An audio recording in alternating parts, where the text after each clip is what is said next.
后来乡亲啊，继续来看国军春节加强战备，其中空军第4联队早起一透早执行着 F-16V 升空的演练，其中有一个光点，就是出现一个女飞官，伊使 F-16V 的战机已经有1年的资历。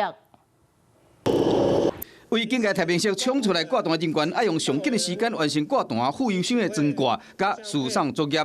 挂伫 F-16V 的飞弹是响尾蛇超音速空对空飞弹，会当反制敌方直升机射程超过20公里。另外一种飞弹是 AIM-120空对空的飞弹，有雷达导引，射程超过60公里，30分钟内要挂弹完成。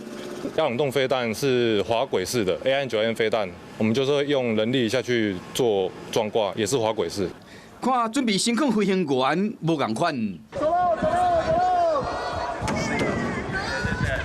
或者头毛尾伫头盔执行挂弹后的紧急起飞任务，女飞官但伊自是上尉，去年缘分，即摆以了解身份出动 F-16V 飞行年资已经有1档啊。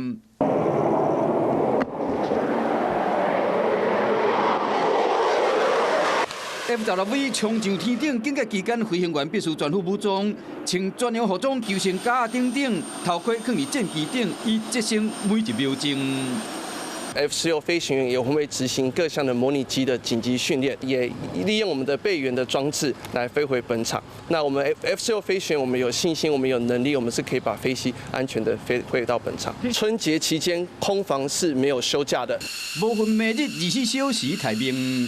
F-16V 紧急挂弹起飞是空军每一天的日常，春节也会持续驻守，守护我们的台湾防空。以上就是华视新闻杨玉晴、黄燕杰在嘉义的采访报道。 Hello， 我是林仙怡。想要抢先掌握最及时的新闻资讯吗？赶快订阅、按赞、开启小铃铛，锁定华视新闻 YouTube 频道。